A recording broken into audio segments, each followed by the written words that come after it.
Okay, so we'll be reviewing these topics today, NDVI concepts and applications and benefits, of course. Some examples of using NDVI. Also, we'll review quickly one of the goals here is to request NDVI maps for your farm and some critical dates that we'll see how to select those dates.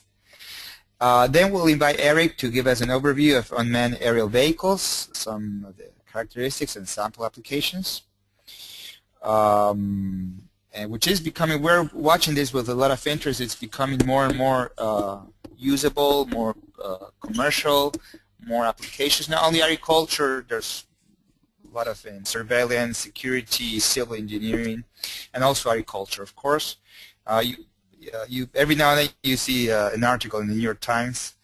There are a lot of advantages about the systems, and there are also some discussions about regulating the security, privacy of people, of course. So this is just like any new technology.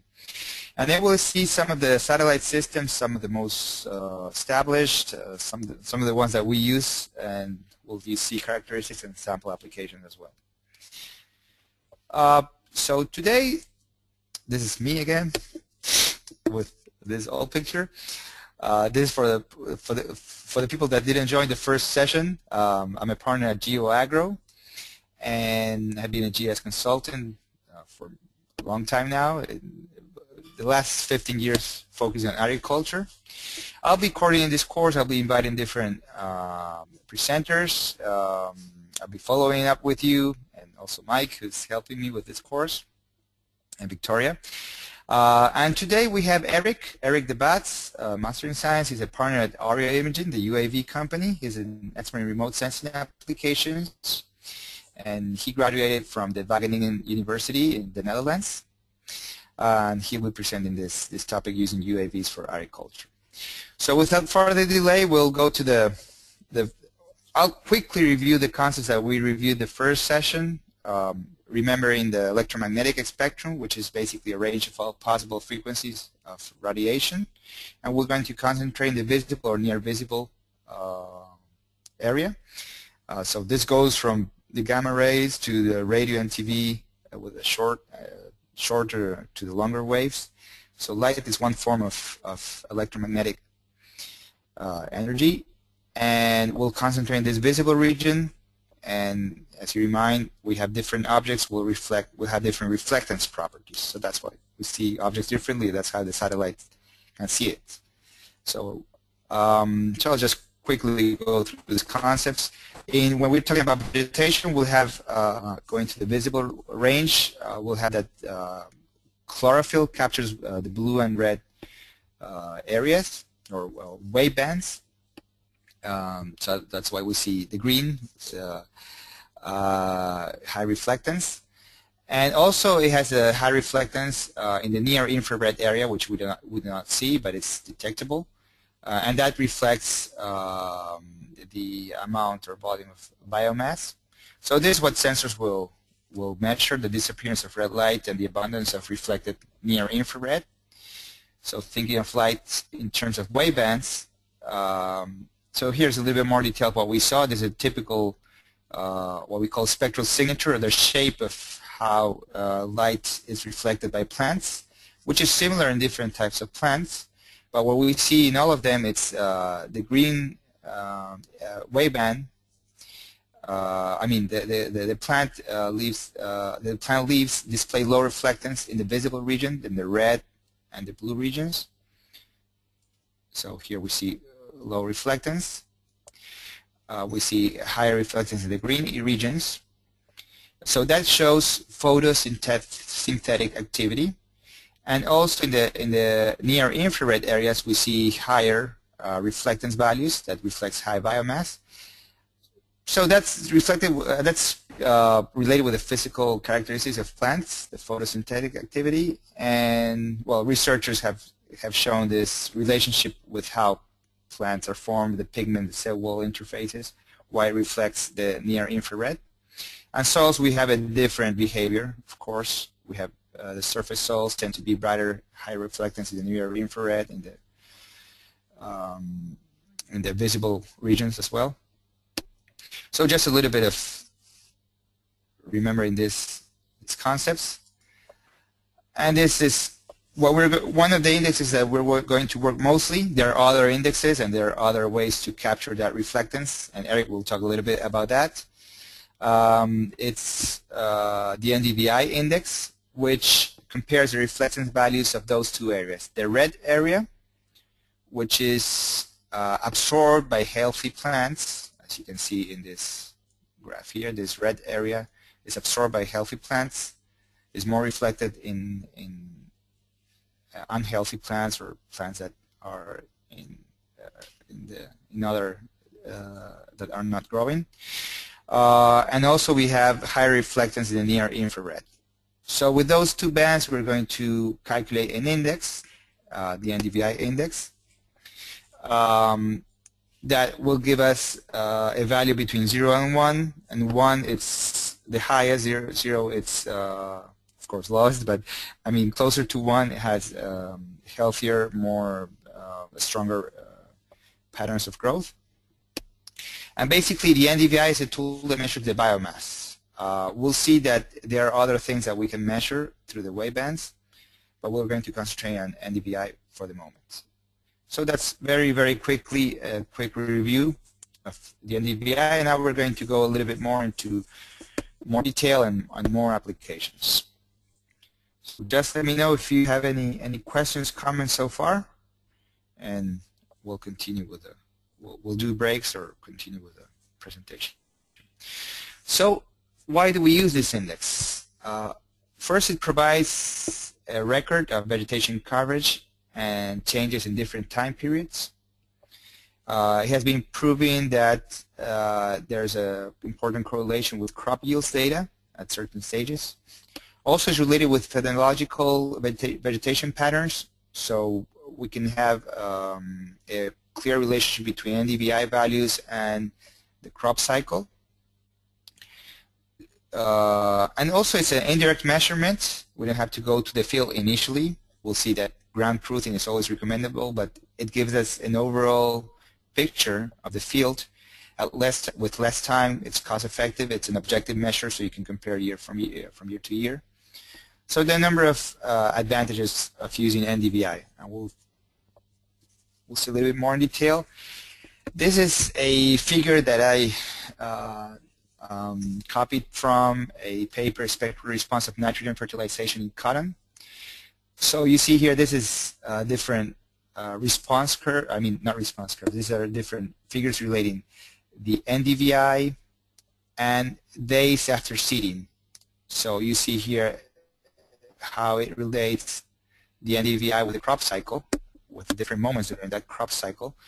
And also this is also expressed in different values of nitrogen being applied in strips with similar characteristics. So also there's a sensitivity to the nitrogen applied. But basically the idea that I wanted to mention is that you will find different Ndvi values in different times of the crop cycle. And this will change from crop to crop. This is in cotton. So just to give a quick idea. Also, we have to take into account the type of resolution, or the resolution and type of applications that we're going to use. So here's a first listing of some sample applications. We'll see more. So at low mid resolution, some of the things that we can see, and this is when we talk about low mid resolution, we're thinking about, for instance, Landsat TM, which has 30-meter resolution. We'll see some examples and some comparison with other satellites. We can use this to support scouting. We can and then determine issues that are affecting the health of the plant prior to harvest. Some things cannot be changed for the current year, but changes can be made in the management practices for the next year. We can also see high correlation to yield map.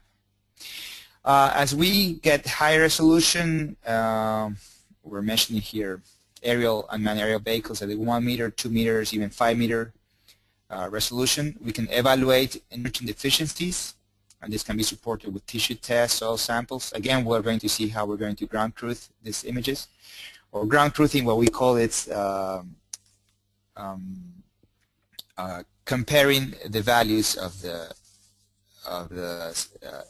calculated indexes from the satellite imagery or aerial imagery to values that we can measure on the ground, or to crop characteristics on the ground. So that will be very important for any type of application. We can also detect equipment problems at high resolution. We can see the difference, for instance, in uniform planting or planting at different depths. We can see that that can be reflected in high resolution imagery and NDVI. We can locate tiles, for instance. We can review insects and disease pressure. There are a number of applications, and we'll see some of them.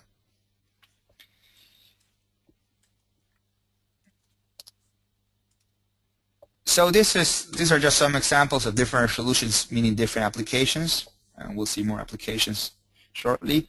So here we can see this is a field in a group of fields in Illinois. We can see the imagery, and we can see a Landsat derived NDVI. So here we see the pixel size is 30 meters.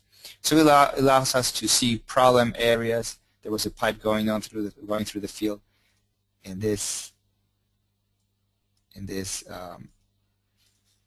area that you can see there, for instance. So this is the same pipe that continues in the other field, and we can see different problem areas, and we can see different things through the crop cycle, and we'll get to that in a moment, how it relates to the crop cycle.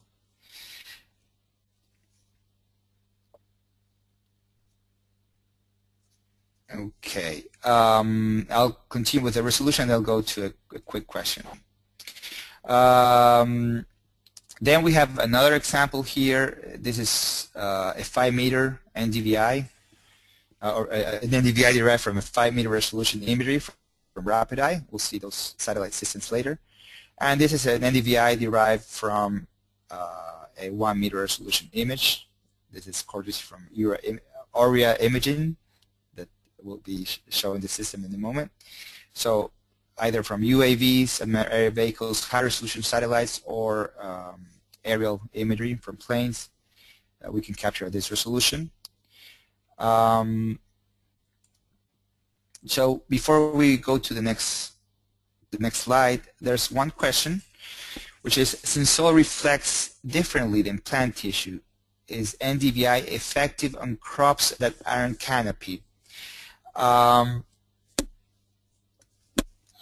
NDVI will be effective during a certain phase, during a certain period during the crop cycle. It will not be effective early in the season because there will be what we can call noise from the soil. So we'll be getting signal from soil and leaves. And it will not be as effective late in the season because in some crops the canopy gets saturated. So I will follow up this very interesting question with some other indexes and some other products that are used for early in the season when the interest is to see other things, such as soil moisture, such as soil organic matter, or maybe use it as a basis for directed sampling. So there are specific products that will be able to see changes in soils, and I will send more information on this. So the answer is no. It's not effective. It's effective from a certain time of the crop cycle. So we'll see some figures on how it relates with the crop cycle and how we use NDVI. But there are other indexes that are used for earlier in the season or for other problems. Okay, well, thank you, Dean, for the question, and I'll get back to you with more information about what indices are used early in the season or even before seeding for seed soils, if that helps. If that helps to see other things, such as directed sampling and seeing changes in soil structure, for instance. So we can give a little bit more detail to that web soil survey, which is at a lower scale than what we can see in an image. Okay, so we also have other vegetation indices. For simplicity and for time reasons, we're going to concentrate on the NDVI today. From my side, Eric will talk about other indices and how they're being used. Throughout the course, we'll see different presenters using different indices, using different wavebands, but the principles are always the same. Light can be decomposed in different wavebands, and we can see different things by, let's say, by relating that with crop growth parameters. These are some general ideas on why use other indices. The canopy spectral change as a proportion of soil and vegetation change, what we were just talking about, and how the plant is arranged varies. That's also changing. This vegetation index are a simple method for extracting the green plant quantitative signal from complex canopy spectra where we have everything combined. And the NDVI will perform well for tracking green biomass or leaf area index throughout the season, or detecting uneven patterns of growth. But we'll be using narrower other indices, and maybe narrower band indices. I just mentioned one there, normalized pigment chlorophyll, for different purposes. And Eric can give us more detail on how they're using this in unmanned aerial vehicles. But just a quick mention that NDVI is not the only index. There are several. There are many, and there are different uses. There are also different ways to capture different wavebands. So just to give you an idea, the NDVI is just one example, and as you get more and more into the application of remote sensing, you'll see different researchers using different indices. Okay, so